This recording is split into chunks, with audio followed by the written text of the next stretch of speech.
मुअज़्ज़िज़ सामईन, निम्रा अहमद के खूबसूरत नावल कराक्रम का ताज महल, उसका आज आप 8वीं चोटी और 8वां हिस्सा सुनेंगे। तो आइए सुनते हैं। जुमेरात 11 अगस्त सन 2005। इसने मेस टेंट की मेज़ पर रखे पावर बार्स और एनर्जी बार्स उठाकर अपने रैकसैक में भर लिए और जूतों के नीचे क्रम्पसन चढ़ाकर बाहर निकल आई। वहाँ इरसा, फरीद और उफ़क अपने बैक पैक्स कमर पर चढ़ाए, बूट्स, क्रम्पसन, टोपियाँ और ग्लासेस पहने तैयार खड़े थे। शेड्यूल के मुताबिक कैंप 4 तक 2 पोर्टर साथ लेकर जाना थे, मगर शेर खान ने सुबह सवेरे सूरज निकलने के वक्त बग़ैर ग्लासेस लगाए राका पोशी का नज़ारा किया था और अब वो स्नो ब्लाइंड होकर अपने घर में पड़ा था। इनके पास इतना गियर और फ्यूल नहीं था कि वो एक दिन भी ताख़ीर कर सकें। फरीद ख़ान जाने के लिए तैयार था। वो बुनियादी तौर पर हुंज़ा का बाशिंदा था और हुंज़ा पोर्टर्स बल्ती पोर्टर से जिस्मानी और ज़हनी दोनों लिहाज से मुख्तलिफ होते हैं। बलतूरों के बल्ती पोर्टर्स को गैर मुल्की ख़ुसूसन यूरोपियन प्रोसेस्ड फूड का ज़्यादा तजर्बा होता था। उफ़क ने शरपास का कराक्रम वर्जन कहता था। पोर्टर्स को गुलेरियों की तरह सर्दी के लिए बहुत कुछ महफूज करना पड़ता है, जिसके बायस ये ना चाहते हुए भी कोह पैमाओं के साथ इन बुलंदियों पर जाते थे। कोह पैमाई बाज़ औक़ात पैसा कमाने के लिए करते हैं और बाज़ पैसा खर्च करने के लिए। जब इन चारों ने बेस कैंप को अलविदा कहा तो उफ़क अहमद से गले मिला, फिर इसके कंधे पर हाथ रख के इसे संजीदगी से अपनी ज़बान में कुछ समझाता रहा। अहमद पहाड़ पर तकरीबन 300 मीटर तक उनके हमरा आया था। इस दौरान उफ़क मुसलसल इसे किसी लीडर की तरह हदायत देता रहा और अहमद अपनी अज़ली मासूम अंदाज में ताबेदारी से सर हिलाता रहा। फिर अहमद चला गया तो उफ़क इसे नीचे उतरते देखता रहा, यहाँ तक कि वो निगाहों से ओझल न हो गया। परीशे इसके साथ ही खड़ी थी। अहमद गायब हो गया तो उफ़क ने एक आखिरी अलविदाई निगाह दूर छोटे से दिखाई देने वाले बेस कैंप पर डाली। मेरी ख्वाहिश है कि हम सब इन खैमों को देखने के लिए ज़िंदा रहें, वो बुड़बुड़ाया। परीशे ने बेहद खौफ से ऊपर बरू के ग्लेशियर को देखा और दिल में दुआ की कि खुदा करे बरू को इल्म ना हो कि कोई दबे कदमों इसकी राजधानी में दाखिल हो रहा है। काश बरू सोता रहे और वो कभी ना जागे और वो इसके तख्त पर कदम रख कर जिंदा सलामत वापस आ जाए। इसकी हरासां सूरत देखकर वो मुस्कुराया। फ़िक्र नहीं करो, हम राका पोशी को सर कर लेंगे तो करीमाबाद के लोग हमें ग्रैंड ऑपरेट दावत देंगे। परीशे ने एक नज़र बर्फ़ में पेवस्त नोकदार बेजवी से क्रम्पसन्स को देखा जो इसके जूतों के नीचे लगे थे और जिससे वो बर्फ़ पर फिसल नहीं सकती थी, और सर झुटक कर मुस्कुराई। इसका खौफ कदरे कम हुआ। हाँ, मैंने देखा था। दावत का सुनकर तुमने बड़े हरस्याना अंदाज में पूरी आंखें खोल कर इन्हें देखा था। मेरी आंखों को कुछ मत कहो। तुर्क लड़कियां इन आंखों पर मरती हैं। तुर्क लड़कियों का टेस्ट इतना ख़राब है, मुझे इनसे हमदर्दी है। अच्छा, अभी लोगों ने अभी लंबा सफ़र साथ करना है। उफ़क ने अपना भारी दस्ताने वाला हाथ बढ़ाया। परीशे ने इसका हाथ थाम लिया। अब इसने ख़ुद को कदरे महफूज तस्वर किया। वो गिरने लगेगी तो कोई इसे थाम लेगा और गिरने नहीं देगा। वहाँ बर्फ़ गदली और बेहद नरम थी। सूरज ज़रा तेज़ चमकता तो बर्फ़ पिघलने और टिपकने लगती। राका पोशी सर करने का बेहतरीन वक्त जुलाई होता है और वो 1 महीना लेट हो चुके थे। अगस्त में बर्फ़ ख़राब हालत में थी। ऐसी ही बर्फ़ खोद कर एक बर्फीले मैदान में कैंप 1 नस्ब था, जिसमें 3 टर्टल टेंट लगाए गए थे। ये कोपैमाई का नज़्म ज़ब्त होता है। कैंप 1 तक वो दोपहर तक पहुंच गए थे। पहली रात उन्होंने वहीं गुजारी। दूसरे सुबह उफ़क, फरीद और इरसा कैंप 2 तक के रास्ते पर रस्सियाँ लगाने गए थे। उफ़क का इरादा ऊपर 1200 मीटर तक रास्ता मुतय्यन करने का था और आगे कैंप 2 के लिए कहीं मुनासिब जगह ढूंढ कर वहाँ खैमे भी लगाने थे। वो सेमी अल्पाइन स्टाइल से चढ़ रहे थे, यानी बाज़ जगह रस्सियाँ लगानी थी और बाज़ जगह नहीं। परीशे इस रोज़ खैमे ही में रुक गई। इसकी एल्टीट्यूड सिकनेस कम हो रही थी और बहुत जल्दी ऊपर जाने से वो बढ़ सकती थी। अपनी एक्लीमेटाइजेशन को बिल्कुल परफेक्ट करने के लिए इसने वहीं रुक कर उनके लिए खाना बनाने की जिम्मेदारी ले ली। कुछ दूर तक वो इनके साथ गई। इरसा के कंधों पर रस्सियों का गुच्छा था और हाथ में चंद आइस क्रीव्स और पिटन्स थे। उफ़क़ ने ज़मीन पर बैठकर एक पिटून्स थोंका, फिर रस्सी को इससे एंकर किया। ये तमाम कार्रवाई देखना खासा गैर दिलचस्प था, सो वो वापस ख़ैमे में आकर खाने की तैयारी करने लगी। प्रीशा को अपनी कुकिंग पर नाज था, इसके हाथ में जायका भी बहुत था। सो इन तमाम चीज़ों से जो बतौर ख़ास बिरयानी बनाने के लिए लाई थी, इसने बड़े प्यार और मेहनत से सिंधी बिरयानी बनाई। शाम तक वो इस काम से फारिग हुई। आगे तमाम दिन add some hot water type की यूरोपीय चीज़ें ही खानी थी। सो आज बिरयानी खाकर यकीना उफ़क़ को अच्छा लगेगा, यही सोचकर इसने बनाई थी। खाना ढककर वो बाहर निकल आई। वहाँ हर तरफ सख्त बर्फ़ के ऊपर पाउडर स्नो की तेज़ जमी हुई थी। 2-3 दिन से नई बर्फ़ नहीं गिरी थी, सो ये बर्फ़ पीली सी थी। वहाँ खैमों से कदरे दूर एक बड़े ग्रेनाइट के पत्थर पर बैठकर वो इस बेहद खुशगवार मौसम को एंजॉय करने लगी। राकापोशी पर शाम उतर रही थी। हर सू ठंडी मीठी सी छाया थी। वो पहाड़ की जाने पीठ करके आदतन कोहनियाँ घुटनों पर जमाए, हथेली थोड़ी तले रखे खामोशी से इन खूबसूरत मनाजिर को अपनी आंखों में जज्ब करते हुए ढलती शाम के सहर में डूबने लगी। खैमों के बाहर इस बेहद तन्हा और खामोश बर्फीले मैदान में इस हद तक खामोशी थी कि सुई गिरने से भी गूंज पैदा होती। वहाँ कोई नहीं था। इर्द गिर्द मौजूद तमाम देव हैकल, स्याह व सफ़ेद पहाड़ बिल्कुल खामोशी से इसे देख रहे थे। शाम की इस पहर वो दुनिया का हसीन तरीन पहाड़ इसकी राजधानी था। सारे का सारा दामानी उसका था। यूं लगता था जैसे पापा, फुफ्फो, सैफ, निशा सब किसी दूसरी दुनिया में रहते थे, जहाँ बुलंदोबांग इमारतें थीं, जहाँ ट्रैफिक का शोर और मौसीकी की बेहंगम आवाज़ गूंजती थी। ये कोई और दुनिया थी। जब इस दूसरी दुनिया की रात शुरू नहीं होती थी, इस दुनिया की सुबह हो जाती थी। मुंह अंधेरे को पैमा बर्फ़ पर अपने कुल्हाड़े मारते हुए 8 किलोमीटर का वो रास्ता शुरू कर देते थे, जिसकी बुलंदियों तक जाने को इनकी रूहें मचला करती थीं। वो 8 किलोमीटर जो दूसरी दुनिया में गाड़ी पर 8 मिनट में तय हो जाते थे, पहाड़ों पर महीनों में होते थे। जुस्तजू इंसान की फितरत है, और यही जुस्तजू इंसान को इन 8 किलोमीटर का सफ़र करने पर उकसाती है। वो इसी तरह पत्थर पर बैठी कितनी ही देर सोचती रही। क्या वो सैफ जैसे शख्स के साथ रह सकती थी, जो इंसान नहीं एक स्टॉक एक्सचेंज था, जिसके सीने में दिल की जगह कैलकुलेटर नस्ब था। बगावत परीशे की सरश्त में नहीं थी, मगर सिर्फ़ एक दफ़ा वो सैफ से मुतल्लिक़ अपने तमाम तहफ़्फ़ुज़ात पापा के सामने रखेगी ज़रूर। वो उनको उफ़क़ से मिलवाएगी। इनकी आँखों से रिश्तेदारों की अंधी मोहब्बत की पट्टी उतारने की कोशिश ज़रूर करेगी। वो बदल रही थी, पहाड़ इसे तब्दील कर रहे थे। वो ख़ुदकुशी नहीं करना चाहती थी, सो सैफ से मंगनी ख़त्म करने का फ़ैसला इसने कर लिया था। वो उलझनों के सिरे तलाश करके उनको सुलझाने में लगी थी, और उफ़क़ जिसकी तरफ से इसे पहले बेशकीने सी थी, अब मुकम्मल नहीं तो किसी हद तक इत्मीनान था।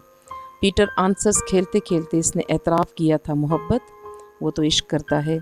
और फिर वो खफत भरा इजहार, हाँ लगती हो ना। वो एक फ़िक्रा इसके ऊपर नरम फवार बरसाने लगा। कितना मान, कितनी अपनाइयत और मोहब्बत थी इस एक फ़िक्रे में। हाँ, एक बेकली भी थी कि वो बराह रास्त इजहार क्यों नहीं करता था, 3 लफ्ज़ क्यों नहीं कह सकता था। शायद कभी इसने हनादे को ये बात कही हो। पता नहीं इसकी मोहब्बत की शादी थी भी, या ये बात वो उफ़क़ से नहीं पूछ सकती थी।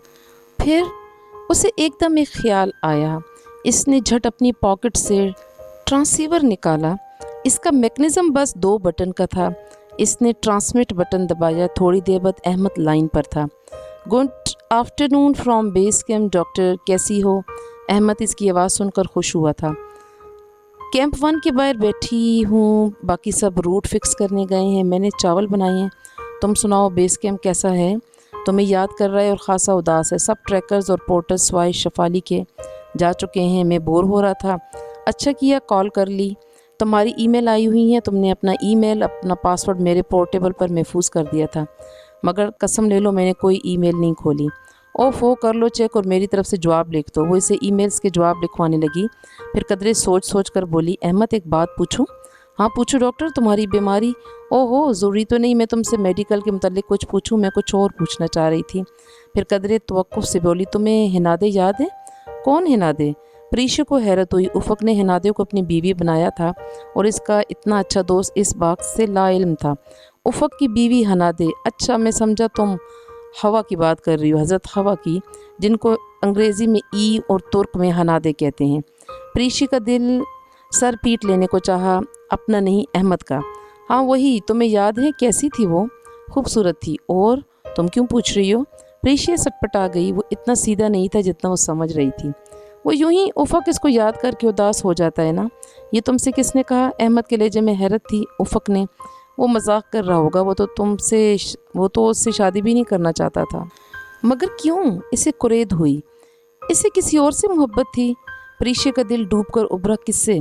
क्या वाकई कराक्रम और हिमालय के पहाड़ों पर परियां उतरती हैं? उफ़क को जाने कितने बरसों से इन परियों की तलाश थी। वो K2 के रूपेल फेस के बेस कैंप का ट्रैक बहुत याद किया करता था। K2 का नहीं, नांगा पर्वत का रूपेल फेस होगा। इसने बमुश्किल स्टूपिड कहने से खुद को रोका। हाँ वही, वहाँ ब्याल कैंप से फेरी मेडोज़ के दरमियान इसने सुन रखा था कि परियां उतरती हैं और रात को सयाहों के पास आकर इन्हें गीत सुनाती हैं। वो हर मर्तबा पाकिस्तान आने पर रूपेल फेस का ट्रैक ज़रूर करता था। हालांकि मैंने कहा भी था कि स्टूपिड आदमी, ये परियां वगैरह कुछ नहीं होती, ऐवी सयाहों को बेवकूफ़ बनाते हैं। मगर उफ़क और जीनक तो पागल हैं। उफ़क परियों को ढूंढने हर गर्मा में पहाड़ों में निकल जाता था और उफ़क जीनक के बगैर कहीं जाए ये तो हो नहीं सकता। फिर अब जीनक क्यों नहीं आया? उसको तोमास के बास ने काम में फंसा रखा है। जीनक बड़ा खबीस आदमी है। कह रहा था कि अहमद दुआ करो कहीं ज़लज़ला, तूफ़ान या सैलाब आ जाए, मैं रिलीफ एक्टिविटी के बहाने ही अनकरा से निकलूं। अहमद ज़ोर से हंसा। और वो हनादे इससे शादी नहीं करना चाहता था, तो फिर अब इसके बारे में इतना हसास क्यों है? इसके जहन की सुई वहीं अटकी थी। इसकी बीवी थी ना, जैसी भी थी, मरे हुओं को कुछ नहीं कहा करते। ऐसे बड़ी अजीब साइको केस थी, बहुत मेकअप करती थी। सलमा कहती थी उफ़क ने लगता है किसी पेस्ट्री से शादी की है। अच्छा, कुछ सोचते हुए इसने रेडियो को देखा, फिर अलविदाई कलमात कहकर सिलसिला मुनक़ता कर दिया और अहमद की बातों पर असर नो गौर करने लगी। इसके सामने आसमान पर सुर्ख और सुरमई बादलों के दरमियान खाली जगहों से ढलते सूरज की आखिरी नारंगी शुआएं झांक रही थीं। दूर नांगा पर्वत को बादलों ने ढांप लिया था और वो बादल यकीनन अब कराक्रम की तरफ बढ़ने लगे थे। खुदा करे ये हमें बाईपास करके गुजर जाएं और मौसम ख़राब ना हो, वो दुआ करते हुए और ऊपर पहाड़ों पर बार बार निगाहें दौड़ाती इन तीनों का इंतज़ार कर रही थी। शाम ढलने के साथ साथ दर्जा हरारत गिर रहा था, सर्दी बढ़ती जा रही थी। फिर रात का अंधेरा पूरी तरह फैल गया तो उसे थके थके कदमों की आहट और बातों की आवाज़ सुनाई दी। वो तीनों आगे पीछे बर्फ़ पर चलते इसकी जानिब आ रहे थे। उफ़क के कंधों पर रस्सियों का आखिरी गुच्छा और हाथ में स्नो स्टिक थी। किधर रह गए थे? इतनी देर से इंतज़ार कर रही थी। इसके गुस्से के जवाब में इसके चेहरे पर थकन ज़दा मुस्कुराहट उभरी। अच्छी लग रही हो इतनी फ़िक्र करते हुए, और भी अच्छी लगोगी अगर जल्दी खाना खिला दो तो। वो इसके पास से गुजर कर खैमे में चला गया। इरसा ने भी इसकी तकलीद की। दोनों खासे थक चुके थे। मैंने बिरयानी बनाई है, इसके पास आकर इसने दबे दबे जोश से बताया। लाएं आपकी हेल्प कराऊं? इरसा इसके साथ खाना निकालने लगी। परीशे ने बिरयानी वाला बर्तन खोला। उफ़क ने झुककर चावलों की शक्ल देखी और एक सेकंड को चुप सा हो गया। चलो जायका अच्छा होगा। उफ़क का मतलब था कि शक्ल अच्छी नहीं है। मेरी कुकिंग पूरी फैमिली में मशहूर है, बेशक निशा से पूछ लो, इसने जताया। हमारे यहाँ ये एजाज़ अहमद की बीवी सलमा को हासिल है। उफ़क ने बिरयानी अपने बर्तन में निकाली और पहला चमचा मुंह में डाला, फिर इसे चबा कर निगला। इसके बाद मुर्गी की बोटी तोड़ने की कोशिश की जो ठीक से गली नहीं थी और कुछ सर्दी का असर भी था। इसने एक टुकड़ा तोड़कर मुंह में रखा और किसी च्युइंगम की तरह चबाया। इरसा से भी नहीं बोटी चबाई जा रही थी। परीशे बगौर दोनों के तासरात देख रही थी। तुम्हें पता है परी, तुर्की यूरोप में है और मैं भी यूरोप से आई हूँ। इरसा ने प्लेट रख दी। मतलब? परीशे ने संजीदगी से दोनों को देखा। मतलब ये है कि यूरोप से आए हैं, अफ्रीका से नहीं। कच्चा गोश्त तो सिर्फ अफ्रीकन खा सकते हैं। उफ़क भाई का मतलब है कि मछली पड़ी है। इरसा ने इसके चेहरे को देखकर बौखला कर वजाहत की। हाँ पड़ी है, तुम्हारी पीछे सेरीना होटल के शेफ़ देकर गए थे ना, वो अपने हिस्से की बिरयानी लेकर वहाँ से चली आई थी। मतलब था कि खुद पका लो मछली। अगर 4800 मीटर बुलंदी पर कोकब ख्वाजा भी बनाएंगी तो इससे अच्छी नहीं बना सकती। सारा दिन लगकर मैंने इनके लिए खाना बनाती रही। क्या था अगर झूठे मुंह ही तारीफ़ कर देता उफ़क? इतनी बुरी तो नहीं थी कि इसे कच्चा गोश्त कहा जाता। इसे सचमुच रोना आया था। ठीक है, मिसाला तेज़, बल्कि अच्छे खासे तेज़, और गोश्त ठीक से गला ना था, मगर चुप करके खाते रहने में मेरा दिल रखने को इतनी स्ट्रेट फॉरवर्डनेस की क्या ज़रूरत थी? मैं कोई पोर्टर तो नहीं हूँ जो खाने पकाऊँ। ठीक है, अब नहीं पकाऊँगी। रात वो अपने खैमे से बाहर इसी पत्थर पर बैठी अपने जोगर्स के नीचे क्रम्पसन से बर्फ़ पर लकीरें सी बना रही थी। गर्दन इसने उठा रखी थी और निगाहें ऊपर 7वीं के चांद पर थीं, जिसकी चांदनी से ब्रू का ग्लेशियर चमक उठा था। राकापोशी पर चांद खासा बड़ा और वाज़ह दिखाई देता था। शायद इसे भी धुंध से ढकी इस हसीन चोटी से इश्क हो गया था और वो इसको देखने को बहुत करीब उतर आया था। दफ़तन इसने उफ़क़ को अपने खैमे से निकलते देखा तो चेहरे का रुख झटके से मोड़ लिया। चंद सानिये बाद इसे किसी के अपने साथ पत्थर पर बैठने की आहट महसूस हुई। मुझे भूख लग रही है, बिरयानी पड़ी होगी? गला खंखारते हुए बहुत मासूमियत से पूछा गया। प्रीशा ने कदरे रुख फेर लिया। यकीन करो, बिरयानी बहुत मज़ेदार बनी थी। इतनी लजीज बिरयानी तो मैंने ज़िंदगी भर नहीं खाई। ये बम्बई के शेफ़ तो झक मार रहे हैं, उनको तुमसे सीखना चाहिए।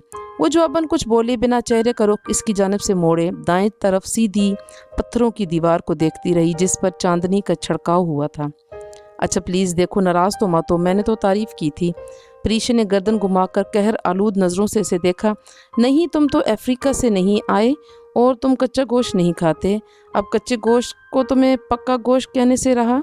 हाँ, खुद तो ऊपर चले गए थे। मैं सारा दिन इतनी मेहनत से बिरयानी तैयार की और फिर इतनी देर तुम्हारा परेशानी से इंतज़ार किया, और तुम, काश कराक्रम की परी तुमने इतनी देर गोश्त गलाने पर पकाई होती तो।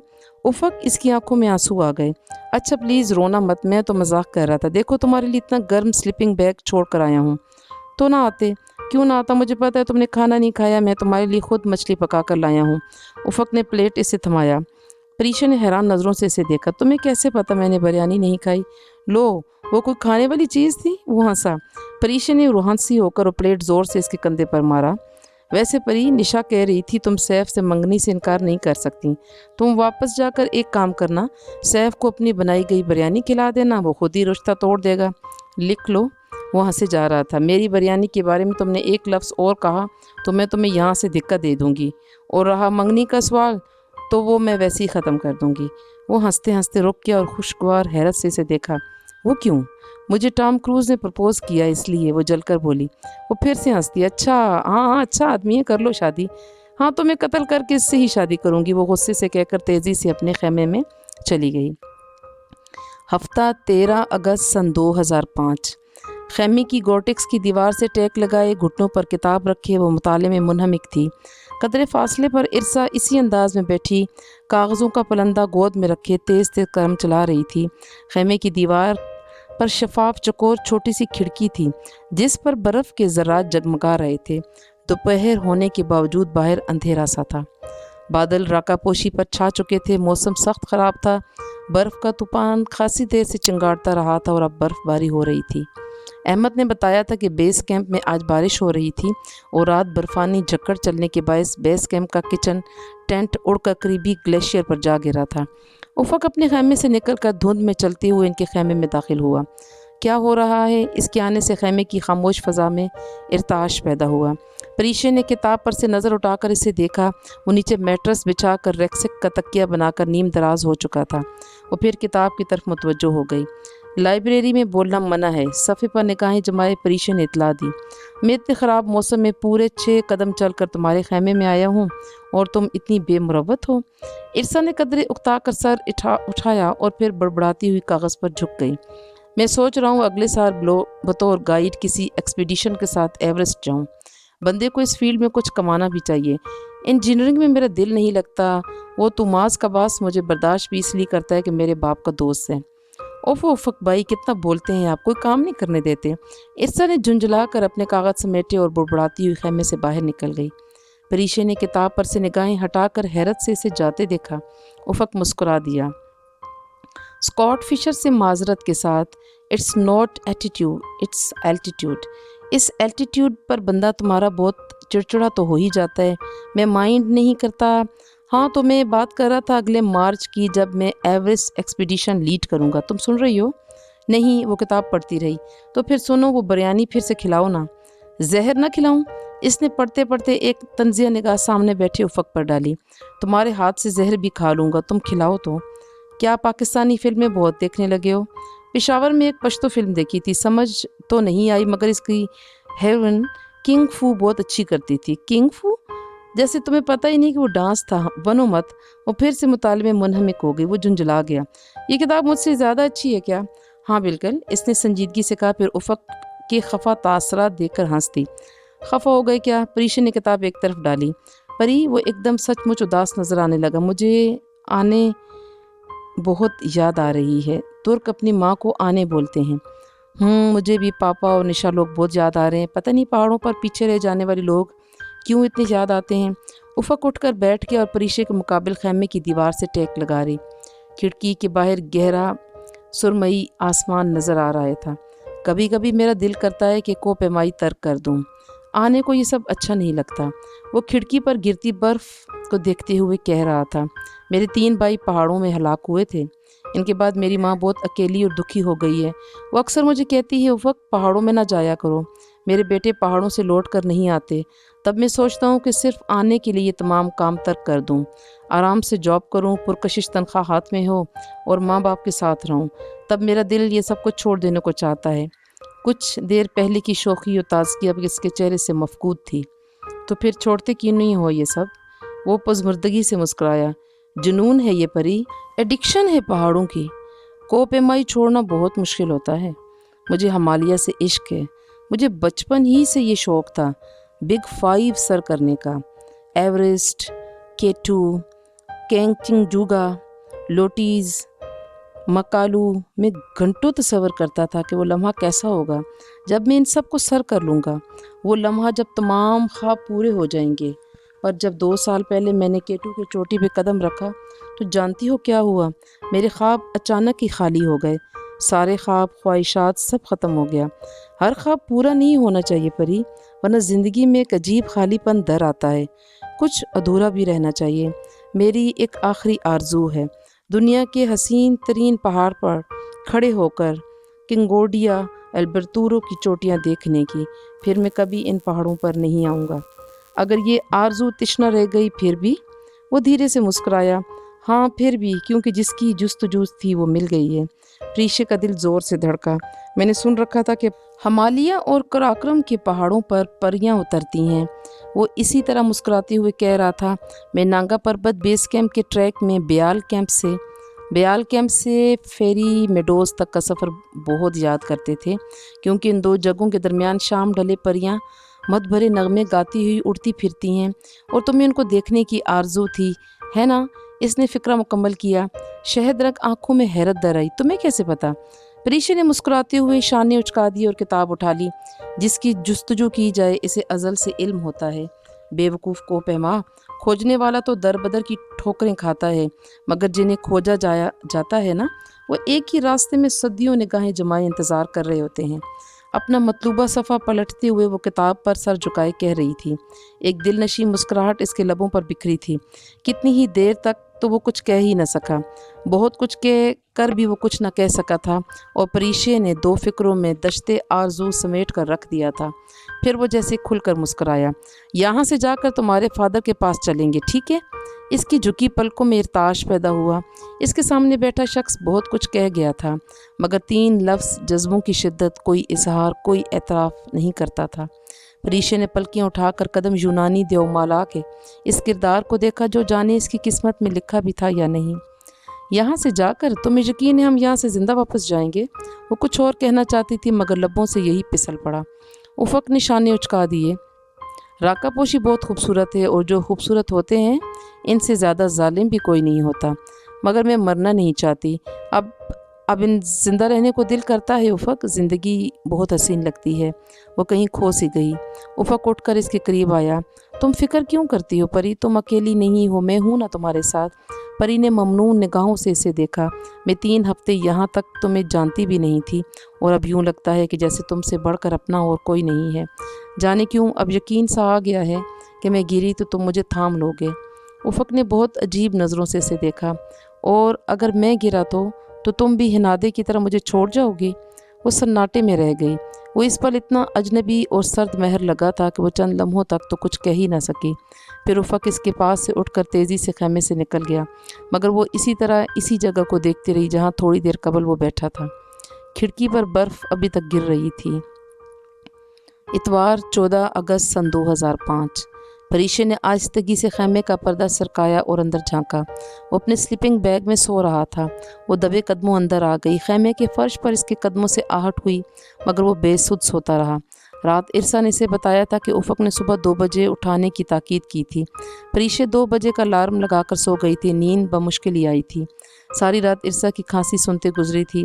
अब 2 बजने में 10 मिनट पहले ही वो इसे जगाने आई थी, मगर वो सोते हुए इतना अच्छा लग रहा था कि वो खामोशी से इसके सराहने दो जानों बैठ गई।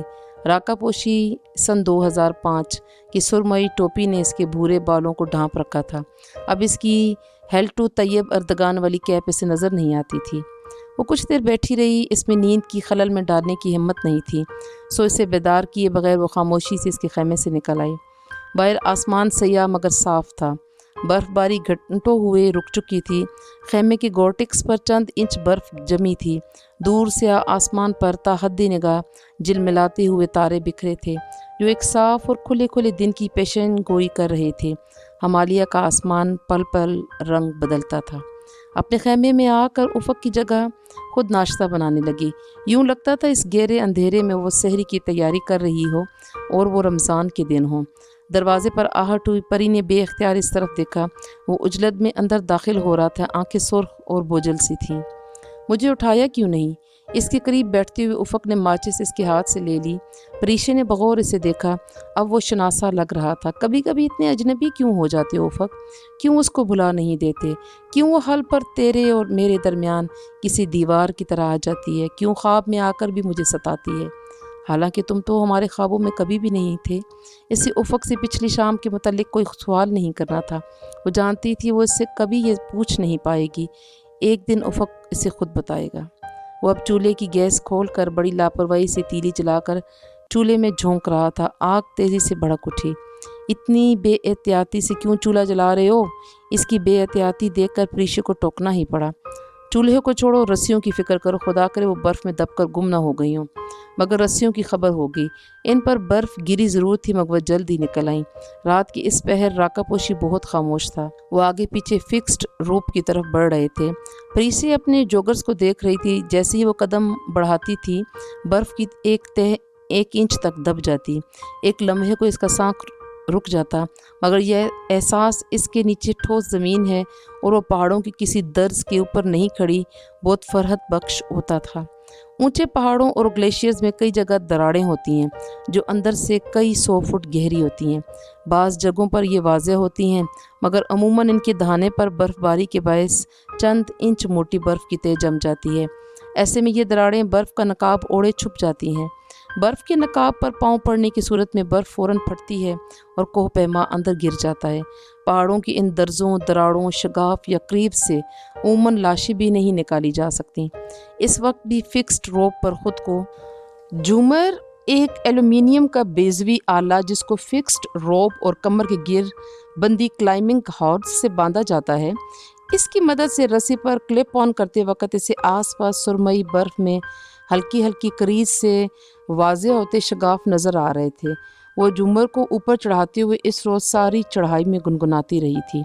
आओ बच्चों, सैर कराऊं तुमको पाकिस्तान की, जिसकी खातिर हमने दी कुर्बानी लाखों जान की, पाकिस्तान जिंदाबाद। उफ़क ने मतलब पूछा तो इसने कंधे उचका कर कह दिया, आज हमारा इंडिपेंडेंस डे है, मैं इसे मना रही हूँ, इसलिए तुम अपना मुंह बंद रखो। वो तपाने वाले अंदाज में मुस्कुराया, ठीक है, मगर अब तो सुना है भारत से दोस्ती हो रही है, अमन मुआहदे किए जा रहे हैं। सांपों से अमन मुआहदे नहीं किए जाते। इसकी हुब्बुल वतनी अच्छी खासी जाग उठी थी। कैंप 2 तक वो नज़रिया पाकिस्तान के मुतल्लिक इस तरह के कई इरशादात सुनाती आई। आज चढ़ाई खासी मुश्किल और बेहद अमूदी थी। बर्फ़ की हालत ख़राब थी। वो बेहद नरम और पकड़ने पर पिघलने और टिपकने लगती थी। कैंप 2 पर बर्फ़ खोद कर खैमे नस्ब करने का सारा काम फरीद और उफ़क ने किया था। फरीशे ने खैमे लग जाने के बाद इन तमाम के अंदर चंद झंडियाँ लगाई थीं, जो वो इस्लामाबाद से अपने साथ लगाई थी। वो तो बड़ा झंडा भी लगाना चाहती थी, मगर शाम ढलने के साथ साथ हवा में तेज़ी आ गई थी। गर्म गोटक्स के हीट लाइंस ने खैमे के अंदरूनी माहौल को खासी गर्म कर रखा था। इसके बावजूद वो तेज़ चलती बर्फीली हवा इतनी सर्द थी कि खून मुंजमद होने लगता था। اوپر ویسے بھی آکسیجن بہت کم تھی۔ کیمپ 2 تقریباً 6200 میٹر پر نصب تھا اور اس بلندی اور موسم میں وہ باہر جا کر بڑا جھنڈا لگانے کا خطرہ نہیں مول لے سکتی تھی۔ سو رات کا کھانا کھائے بغیر بس چائے پی کر سو گئی۔ سطح سمندر سے اس بلندی پر ویسے بھی بھوک مر جاتی ہے۔ معزز سامعین، ہم نے قراقرم کی چوٹی کا 8واں حصہ بھی مکمل کر لیا ہے۔ بے حد دلچسپ، انفارمیٹیو اور دل میں اثر کر جانے والا یہ ناول نمرہ احمد کی خوبصورت تحریر ہے۔ آپ اس کو میری آواز میں سن رہے ہیں۔ مجھے امید ہے کہ آپ کو ہمیشہ کی طرح بہت پسند آئے گا۔ اپنی رائے کا ضرور اظہار کیجیے اور کمنٹ سیکشن میں اپنے خوبصورت الفاظ کے ذریعے اپنی موجودگی کا احساس دلایا کریں۔ میرے اس ناول کو، اس چینل کو سبسکرائب کر لیں، لائک کا بٹن بھی دبا دیں اور بیل آئیکن ضرور پریس کیا کریں تاکہ اس کے بعد آنے والی ایک ساتھ یا میرے چینل پر موجود دوسری انفارمیٹیو قسم کی ویڈیوز آپ تک بر وقت پہنچتی رہا کریں۔ بہت شکریہ، جزاک اللہ، اللہ حافظ۔